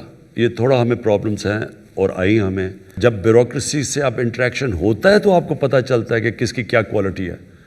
تو اس لیے فریکوینٹ چینجز بھی ہوتے ہیں, مجھے کہتے ہیں جی اس کو چینج کر دیا, اس کو چینج تو جب تک ہمیں آپٹیمم پرفارمنس نہیں ملے گی چینجز تو ہوتے رہیں گے. لیکن مجھے زیادہ کانفیڈنس ہے جو اب خاص طور پہ پنجاب کی بیوروکریسی ٹھیک چل رہی ہے اور ریفارمز بہت لے کے آ رہے ہیں, ہم لے کے بھی آئے ہیں. چھوٹی چھوٹی ریفارمز آتی رہتی ہیں کہ کیسے ہم اس کو جو بیوروکریٹک سٹرکچر ہے اس کے اب انکریزنگلی اسپیشلائزیشن کے اوپر ان کو جانا چاہیے. دنیا میں بیوروکریسی اسپیشلائز کر رہی ہے, ہمارے ابھی جرنلسٹ ہیں. اب مثلا آئی ٹی کا سبجیکٹ ہے, اس کے لیے عام بیوروکریٹ نہیں اس کو سنبھال سکتا, اس کے لیے اسپیشلسٹ چاہیے. اسی طرح اور بھی ایریاز ہیں. ایگریکلچر ہے, اس میں بھی ہمارے پاس جو ٹیکنالوجی اتنی آ گئی ہے ایگریکلچر میں, ہمارے پاس وہ کوالٹی نہیں ہے لوگوں کی. تو وہ ہم جا رہے ہیں اس طرف ریفارمز پہ. جی مخدوم شہاب الدین, صحافی ہوں ایک, اور آج کل اراسمس منڈس جرنلزم اسکالر ہوں, تو اس حوالے سے یورپ میں مقیم ہوں. خان صاحب, سوال آپ سے یہ ہے کہ 50% اگر ہم کہیں کہ 50% ٹینیور آلموسٹ پاکستان تحریک انصاف کی گورنمنٹ جو ہے وہ مکمل کر چکی ہے. اس سب کے اندر جو تبدیلی ہے وہ گراس روٹ لیول تک عام عوام کو نارملی نظر نہیں آ رہی. کیا ہم دیکھیں گے کہ 2.5 سال میں یہ ٹرانسفر ہوتی ہے, یا پھر 5 سال کے بعد یہ کہا جائے کہ تبدیلی جو ہے اس کے لیے مزید وقت درکار ہے؟ اور ساتھ ہی ساتھ ایک اور سوال ہے کہ 2021 ہے, ہر شخص کی کوئی نہ کوئی نیو ایئر ریزولوشن ہوتی ہے, تو بطور پرائم منسٹر آف پاکستان آپ کی نیو ایئر ریزولوشنز کیا ہیں 4-5 جو آپ سمجھتے ہیں کہ 2021 میں آپ امپلیمنٹ کرنا چاہیں؟ 2021 میں تو 2 ریزولوشنز ہیں, وہ میں نے کہا بھی تھا. ایک, کوئی بھوکا نہ سوئے بائی دی اینڈ آف 21, اس کے لیے پوری جو تیاری کر رہے ہیں, اور ایک بڑا زبردست پروگرام اس کا لیے بنا رہے ہیں کبھی, اور انشاءاللہ یہ میرے خیال میں دنیا میں ہمیں لوگ فالو کریں گے اس پروگرام کے اوپر. اور وہ یہ پناہ گاہ اس کا حصہ ہے, کبھی کوئی کانسیپٹ نہیں ہے پناہ گاہ کا, یہ بھی ہماری انشاءاللہ انٹرنیشنل لیول پہ ایکنالج کی جائیں گی. اور سیکنڈلی جو ہیلتھ کارڈ ہے کہ ہر غریب گھرانے کے اندر پاس, ہر گھرانے میں ایک ہیلتھ کور ہو, تاکہ وہ سب سے زیادہ بے بسی ایک انسان کو ہوتی ہے کہ جب اس بیماری ہو اور ان کے پاس پیسہ نہ ہو علاج کا. شوکت خان ہم اسی پریمیسز پہ بنا تھا. کینسر کا علاج سب سے مہنگا ہے, تو جو عام آدمی ہے وہ افورڈ ہی نہیں کر سکتا, تو ادھر سے میں نے شوکت خان. تو اب یہ اگلا پہنچ گیا کہ یونیورسل ہیلتھ کوریج. میری رول ماڈل بھی نبی صلی اللہ علیہ وسلم ہے, اور وہ جو مدینہ کی ریاست ہے وہ ایک ماڈل ہے ہمارے لیے for all times to come. یہ جو چینج آتا ہے نا, change is a process, it is not a switch کہ آپ نے آن کیا تو چینج آ گیا. ایک پروسیس ہوتا ہے, ایک جد و جہد کا نام ہے. اس میں ایک سٹرگل چاہیے. جب بھی ایک معاشرے کے اندر چینج آتا ہے وہ معاشرہ سٹرگل کرتا ہے اس کے لیے. اگر آپ کسی کا خیال ہے پولیس آ جائے گی کہ سارے لوگ رشوت لینے بند کر دیں گے, ایسے نہیں ہوگا. لیکن معاشرہ رشوت بند کروا سکتا ہے. جب ایک قوم فیصلہ کر لیتی ہے نا کہ ہم نے یہ ہمارے ویلیوز ہیں, پھر چینج آتا ہے معاشرے میں. قرآن کی آیت ہے, اللہ کہتا ہے کبھی میں کسی قوم کی حالت نہیں بدلتا جب تک وہ قوم خود اپنی حالت بدل کی کوشش نہ کرے. یہ بڑی امپورٹنٹ چیز ہے سمجھنے کی. کرپشن تب ختم ہوتی ہے ایک معاشرے میں جب ایک معاشرے کرپشن کو ان ایکسیپٹیبل کر دیتا ہے. یہ نہیں کہتا کہ جی صرف 22 کروڑ کی ہے. سنگاپور ہمارے سامنے ہے, میری زندگی کے اندر وہ چینج ہوا ہے. ہوا کیا کہ mid 60s کے اندر لی کوان یو آ گیا, آؤٹ اسٹینڈنگ ان کا پرائم منسٹر, ایماندار تھا خود. تو اس نے آہستہ آہستہ وہاں اپنی اسٹینڈرڈ سیٹ کی, کرپٹ پریکٹسز ایکٹ لے کے آیا. انہوں نے ایک سٹنگ منسٹر کو کرپشن میں پکڑا تو لوگ ڈر گئے. پھر ایک فضا بنا دی سنگاپور میں کہ اس کے 15 سال کے رول کے بعد جب ایک منسٹر پکڑا گیا کرپشن میں تو اس نے خودکشی کی, کیونکہ اس کو پتا تھا سنگاپور میں اب میری زندگی ختم ہو گئی ہے. سو جب معاشرہ ایک کرپشن کو ان ایکسیپٹیبل کر دیتا ہے تب ختم ہوتی ہے. لا انفورسمنٹ اکیلی سے نہیں ختم ہوتی. معاشرہ جب ریئلائز کرتا ہے کہ جب ایک معاشرے میں کرپشن آتی ہے تو یہ سارے معاشرے کو تباہ کر دیتی ہے. ایک کینسر ہے جو پریزیڈنٹ شی جن پنگ ہے, اس کی جو سب سے بڑی چیز ہے, یہ بڑا پاپولر آدمی ہے, اس کی جو سب سے بڑی پاپولیرٹی کی وجہ ہے کہ 7 سالوں کے اندر 450 وزیروں کو اس نے جیلوں میں ڈالا ہے کرپشن پہ. سو یہ اگر ایسے نہیں اوپر جا رہی چائنا, انہوں نے کلیمپ ڈاؤن کیا ہے. پاکستان کے اندر جو پروسیس ہے چینج کا شروع ہو گیا ہے. لوگ ریئلائز نہیں کرے, چینج تو شروع ہو گیا. چینج تو شروع ہوا ہے جب کہ سارے بڑے بڑے ملک کے ڈاکو جیلوں سے اندر باہر جا رہے ہیں. یہ پہلے تو کوئی نہیں جا رہا تھا. پہلے تو کوئی کانسیپٹ, کیا پہلے یہ چوری نہیں کر رہے تھے؟ جب 4 گنا قرضہ بڑھ رہا تھا تو کوئی ان کو پوچھ نہیں رہا تھا. آج ان ساروں کے چکر لگ رہے ہیں، نیب کے باہر کوئی اندر جا رہا ہے، کوئی باہر آ رہا ہے. اور اس کے علاوہ ایک سٹنگ گورنمنٹ کے 2 وزیروں کو نیب نے پکڑ لیا، حالانکہ ان کی کرپشن ہمارے دور کی نہیں. وہ کہہ رہے جی 12-13 سال یا 15 سال پہلے انہوں نے کچھ کیا تھا، ہمارے دور کی نہیں، پھر پکڑ کے اندر رہا. سو ایک ملک کے اندر پہلی دفعہ ایک شوگر مافیا جو سارے ملک کا ٹاپ طاقتور لوگ بیٹھے ہوئے ہیں شوگر انڈسٹری میں، پہلی دفعہ ان کے اوپر انکوائری ہوئی، ان کے کیسز بن گئے، FBI میں کیسز چلے گئے، ان کو FIA میں ان کے ہو گئے. کوئی سوچ بھی نہیں سکتا تھا. تو چینج تو شروع ہو گیا ہے. بہت شکریہ سر صدیق جان. سر ایک تو آپ نے اس نے کم وقت میں سب سے زیادہ کابینہ کے اجلاس کیے، سب سے زیادہ as a prime minister T V interviews دیے، ڈیجیٹل میڈیا کے ساتھ ہی آپ کا 5واں انٹریکشن ہے. اور اگر ہم آپ کے وہ انیشیٹو جو صرف آپ نے اناؤنس نہیں کیے بلکہ جو شروع ہو چکے ہیں، کوئی بھی اس کو دیکھنا چاہے تو دیکھ سکتا ہے. یہ بہت سارے ہیں. ٹیکسٹائل میں، کنسٹرکشن میں انقلاب آیا. لوگ کہہ رہے ہیں کہ 70 سال میں کنسٹرکشن کے حوالے سے وہ اقدامات نہیں ہوئے جو آپ نے کیے. ماحولیاتی دہشت گردی کے خلاف امین اسلم اور 60 سال کے بعد 2 بڑی ڈیمز بن رہی ہیں. جی سر، 60 سال پہلے 2 بنی تھی، اب بن رہی ہیں. جی سر. سر وہ اصل میں نے یہاں تو کیونکہ وزیر اعظم بھی ایسے ہیں جو پرچی پہ لکھ کے لاتے تھے، تو میں نے کہا میں بھی لکھ لوں. میں نے وہ ساری چیزیں لکھی ہوئی ہیں جو آپ کے انیشیٹو ہیں. نہیں، آپ اس وزیر اعظم سے بہت زیادہ ذہین ہیں. سر بہت شکریہ. سر آپ یہ 10 ارب درخت شہد زیتون سٹیزن پورٹل ہیلتھ کارڈ ابھی DG خان ڈویژن اور سہیوال ڈویژن میں اظہر مشوانی نے ٹویٹ کیا ہوا تھا کہ اسی ماہ سب کو مل جائیں گے. بہت سارے انیشیٹو ہیں. احساس پروگرام کے 64 پروگرام، کامیاب جوان پروگرام، بہت ساری چیزیں ایسی ہیں جو ابھی تک ہوئی نہیں ہیں یا ہوئی ہیں تو لوگوں کو پتہ نہیں ہے یا شروع ہونے والی ہیں. میرا سوال سر یہ ہے کہ اس 2.5 سال میں ایک پرسیپشن جو بن گئی 7 سے 11 بجے تک ٹاک شوز دیکھنے کے بعد، وہ یہ بن گئی ہے کہ یہ ایک ناکام ترین حکومت ہے، کچھ بھی نہیں ہو رہا. اور اس میں آپ کے جو منسٹرز ہیں، دیکھیں وزیر اطلاعات ہے شبلی فراز صاحب، PDM ایک بات کرتی ہے تو صرف شبلی فراز صاحب کا بنتا ہے کہ یہ اس کو ریئیکٹ کریں، اس کا جواب دیں. آپ کے 11 لوگ جو ہیں وہ اپنے ان کے میڈیا سیل ہیں، وہ ٹویٹ کرتے ہیں، پھر چینلز کو کہتے ہیں خبریں چلائیں. آپ کا ایک منسٹر جب اپنی کارکردگی پہ آ کے بات کرنے لگتا ہے 15 منٹ وہ اپنی وزارت کا بتاتا ہے. پہلا سوال ہوتا ہے PDM کے اوپر، وہ جب PDM کا جواب دیتا ہے خبر PDM والی چلتی ہے، اس کی وزارت کے اوپر نہیں چلتی. PDM، فوج، اسٹیبلشمنٹ، آپ سوشل میڈیا پہ 5 کروڑ لوگ استعمال کرتے ہیں، لیکن 15 کروڑ لوگ آج بھی ٹی وی کو سن کے اور پرسیپشن لیتے ہیں. تو یہ سر یہ جو پرسیپشن ہے اس کو آپ کیسے چینج کریں گے؟ لوگوں کو بتائیں گے کہ بھئی یہ 12، 14، 15 چیزیں پاکستان کی تاریخ میں پہلی مرتبہ ہو رہی ہیں. تو یہ کیا آپ کا پلان ہے اور کس طرح سے آپ اپنے منسٹرز کو یہ کہیں گے کہ وہ اپنی وزارت کی صرف کارکردگی پہ بات کریں، سیاست پہ سب بات نہ کریں؟ وہ شبلی فراز صاحب ہیں، وہ بات کریں. پہلے تو یہ سمجھے پاکستان میں ہوا کیا ہے.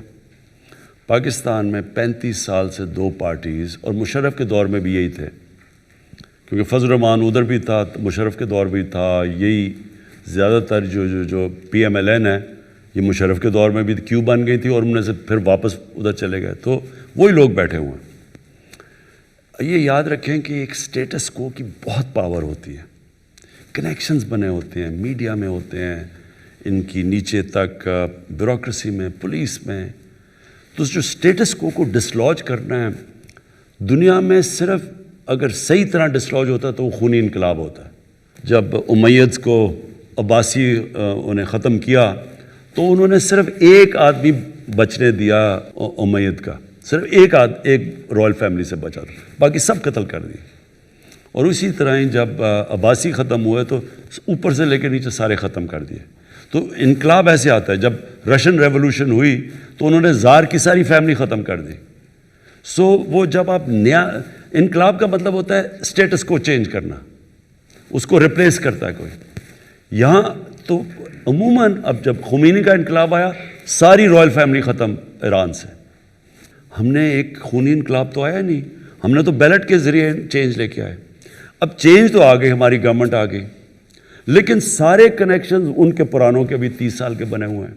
میڈیا میں بھی ہیں، اور میڈیا میں انفارچونیٹلی کیونکہ یہ 2 پاور میں رہے تھے، انہوں نے میڈیا کے زیادہ تر لوگوں کو کنونس کر دیا ہے کہ کرپشن کوئی بڑی چیز ہی نہیں ہے، ساری دنیا میں ہوتی ہے. حمزہ شریف کئی بچوں کو تقریر کر رہا تھا، کہتا بچوں کرپشن ہوتی ہے، ساری دنیا میں ہوتی ہے. یعنی ایکسیپٹیبل کر دیتے ہیں کرائم کو، اس لیے وہ ہمارا میڈیا بھی اس کو برا نہیں سمجھتا. سو یہ جب ایک پوری طرح سٹیٹس کو جب آپ اوپر سے تو ان کو ڈسلوج کر دیا، وہ تو بھاگ گیا باہر، لیکن اندر تک ان کے لوگ بیٹھے ہوتے ہیں، کنیکشنز ہیں. اب میں آپ کو مثال دیتا ہوں. مہاتر محمد، اگر کوئی بھی مسلمان دنیا کا سٹیٹسمن میں کہوں گا نا، وہ مہاتر محمد تھا. ملیشیا کو چینج کر دیا اس نے. $500 یا $600 پر کیپٹا تھی جب وہ آیا، $9,000 پر چھوڑ کے گیا. مہاتر محمد گیا وہاں، ایک نواز شریف آ گیا نجیب کے نام پہ، اس نے جا کے کرپشن شروع کر دی، پیسے بنانے، منی لانڈرنگ. اینڈ میں وہی ملیشیا جو اوپر چھوڑ کے گیا تھا وہ مقروض ہو گیا، قرضوں میں گر گیا. اور مہاتر محمد کو سارے وہاں ون پارٹی سسٹم تھا، وہی ایک ہی پارٹی بیٹھی ہوئی تھی. ایک دوسری پارٹی بنائی اور انہوں نے مہاتر کو ہیڈ کروایا اور انہوں نے اس کو شکست دے دی. جو مہاتر، جس پارٹی کا مہاتر خود تھا اور چھوڑ کے گیا تھا، اس سے دوسری پارٹی ایک مہاتر نے بنائی اور اپنی پارٹی جس کا وہ کرپٹ آدمی تھا اس کو شکست دے دی. 2.5 سال میں انہوں نے واپس اس کو گرا دیا. مہاتر جیسے آدمی کو اسٹیٹس کو نے اس کو شکست دے دی، وہ نہیں چل سکا وہاں. یعنی اس اسٹیچر کا آدمی بھی، کیونکہ وہ سارے اسی پرانی پارٹی کے نیچے تک سارے کنیکشنز بنے ہوئے تھے، یہ نئے لوگ وہ نہیں کوپ کر سکے، واپس آ گئے وہی. اور ساری جو عرب سپرنگ ہوئی تھی، جو ساری عربوں کے اندر 10 سال پہلے ایک ایک ملک کے اندر لوگ نکلے تھے باہر سوشل میڈیا کی وجہ سے، وہ ساری ریورس ہو گئی. ساری جگہ وہ لوگ واپس آ گئے. وہ مصر میں ہوئی، وہ پھر وہی سیٹ اپ واپس آ گیا. سو یہ یاد رکھیں، یہ آسان نہیں ہوتا. جب آپ ایک سٹیٹس کو کا مقابلہ کرتے ہیں تو وہ لوگ پہلے دن سے گرانے پہ لگے ہوئے ہیں، پہلے دن سے کہہ رہے ہیں کہ یہ گورنمنٹ آج گئی تو کل گئی، اب گرائیں گے، اب آ گیا، وہ پہلے دھرنا تھا وہ فیل ہوا، پھر یہ. سو کیونکہ ان کے انٹرسٹ یہ ہے، ان کو پتہ ہے کہ اگر ہم کامیاب ہو گئے، ان کی ہمیں دکانیں نہیں بند سیاسی. جس طرح کے پی کے اندر ہم جب 5 سال کے بعد کامیاب ہوئے، ساری پرانی پالیٹکس اڑ گئی. تو یہ اب وہی ڈرے ہوئے ہیں کہ ہم 5 سال لاسٹ کر گئے، یہ ہمیشہ کے لیے گئے. اس لیے یہ پورا زور لگا رہے ہیں اس کو گرانے کے لیے. اس لیے یہ پورا میڈیا کے اوپر آنسلاٹ آتا ہے. ہر روز ایک چیز ہو جاتی ہے، وہ سارا میڈیا شور مچا دیتا ہے. او عمران خان نے کہہ دیا کہ جی ہماری تیاری نہیں تھی، ہم یہ نہیں تھے وہ نہیں. حالانکہ کام میں نے کچھ اور تھا، تیاری نہیں تھی. وہ سارا میڈیا اسی کے، یہ پلان کر کے ہو رہا ہے سب کچھ. پاورفل سٹیٹس کو ہے، لیکن انشاءاللہ یہ ہار جائیں گے. جی السلام علیکم خان صاحب. عدیل حبیب فرام سیاست.pk. First of all social media کے حوالے سے میری ایک آبزرویشن ہے. اگر آپ ثانیہ نشتر کی ٹویٹر کی فیڈ چیک کریں تو ادھر وہ بہت ہی اچھے طریقے سے اس کو ہینڈل کر رہی ہیں، یعنی کہ اپنی پروگرس بتاتی ہیں، کیا انیشیٹوز لیے ہوئے ہیں. لیکن اگر آپ دوسرے منسٹرز کے ٹویٹر کے اوپر جائیں تو وہاں پہ زیادہ تر پولیٹیکل پوائنٹ اسکورنگ ہو رہی ہوتی ہے. تو انہیں بھی اس طریقے سے اس کو لے کے چلنا چاہیے تاکہ ہمارے پاس انسٹنٹلی انفارمیشن پہنچے.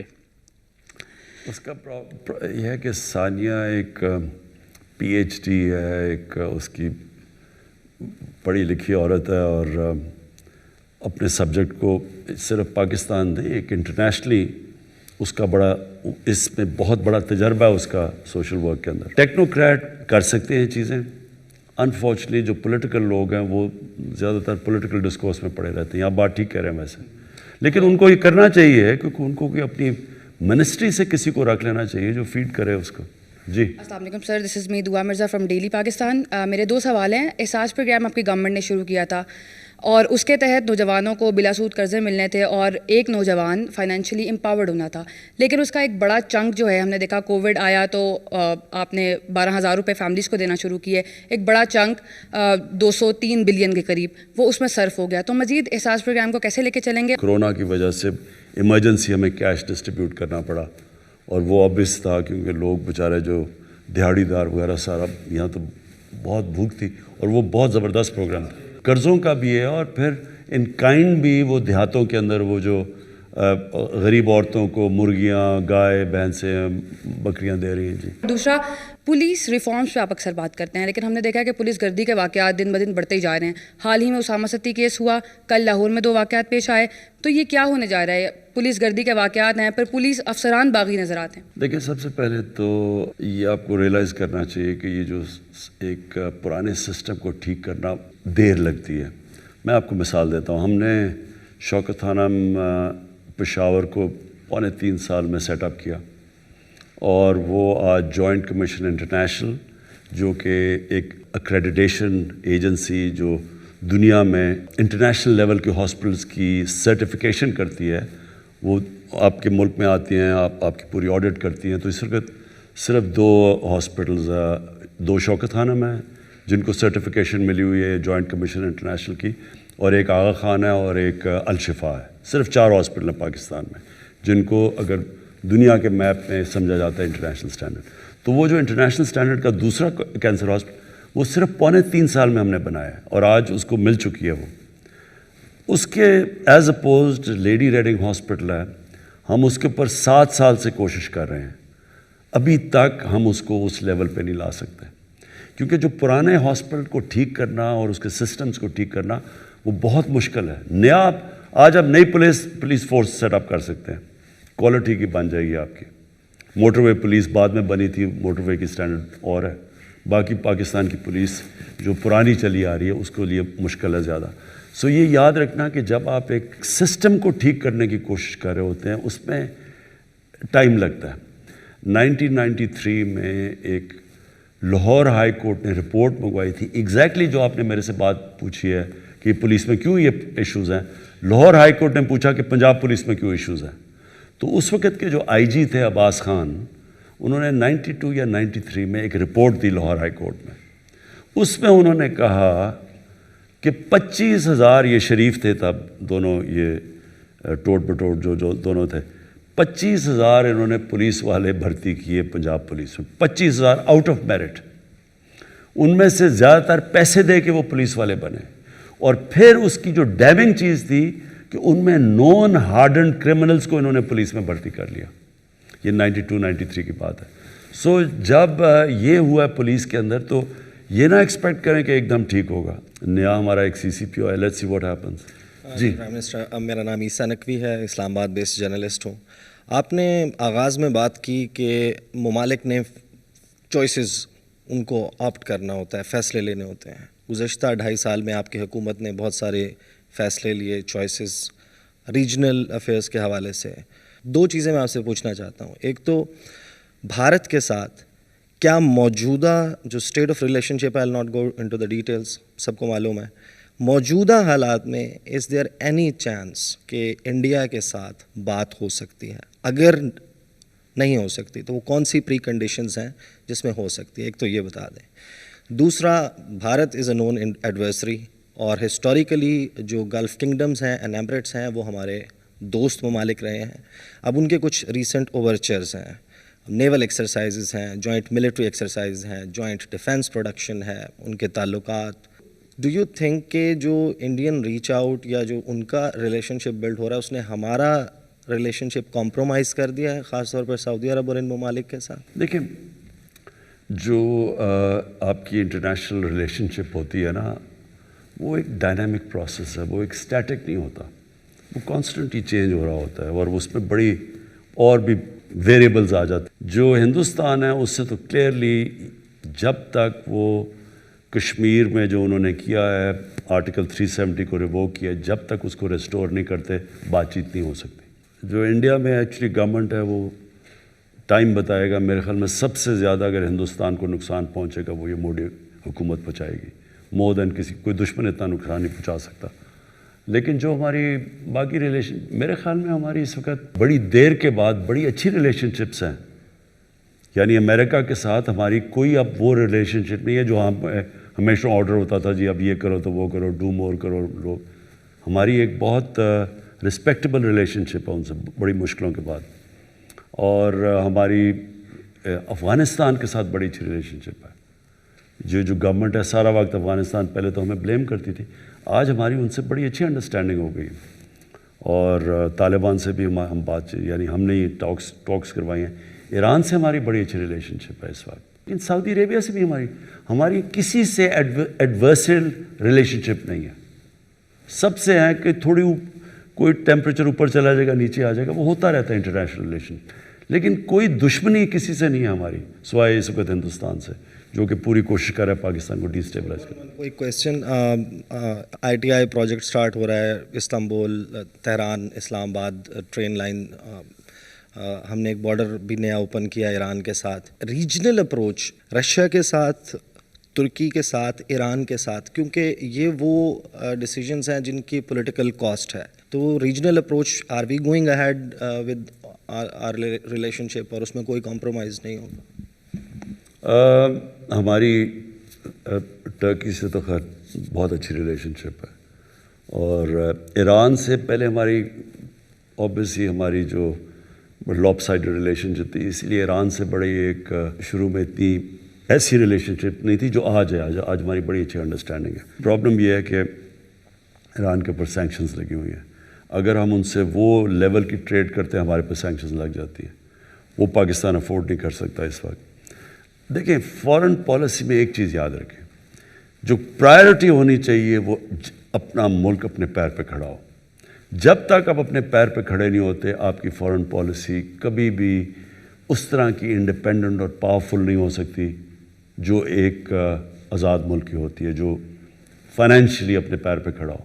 سو یہ کی ہے ہماری اس وقت جو اللہ کا شکر ہے ہمارا جو ملک صحیح طرف جا رہا ہے. ایکسپورٹ اورینٹیڈ گروتھ ریٹ جب تک پاکستان میں نہیں ہوتی, جو کبھی بھی نہیں ہوا. ہم جب آئے تھے امپورٹس 60 بلین کی تھی اور ایکسپورٹس گر کے 20 بلین پہ پہنچ گئی تھی. Biggest ever trade gap. یہ پہلی دفعہ ہے کہ 18% ہمارے پتہ نہیں کتنے سالوں کے بعد گروتھ ایکسپورٹس 18% پر وہ بڑھی ہیں. تو جب تک ہمارا کوشش ہونی چاہیے کہ پہلے تو اپنے پیر پہ کھڑے ہوں, اس کے بعد آپ کی پھر فارن پالیسی ٹرولی انڈیپینڈنٹ ہوتی ہے. اس سے پہلے آپ کو بڑا کیئرفلی بیلنس کرنا پڑتا ہے. السلام علیکم. اریبا ریپرزینٹنگ بولو جوان. میرا سوال آپ سے ایجوکیشن کے حوالے سے ہے.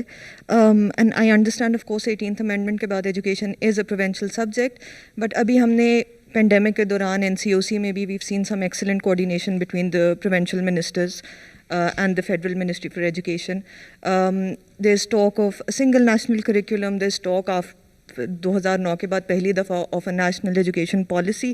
So I guess given all of this, pandemic کے aftermath میں جو ایجوکیشن فائنانسنگ پہ ایک ڈکلائننگ ٹرینڈ آیا ہے, ہم نے پچھلی ایمرجنسیز میں بھی دیکھا ہے, فلڈس کے بعد بھی دیکھا ہے, ارتھ کوئک کے بعد بھی دیکھا ہے کہ 5 سے 7 سال ایجوکیشن اور ایجوکیشن کے اندر ڈیولپمنٹ بجٹ میں کنسسٹنٹ کٹس لگتے ہیں.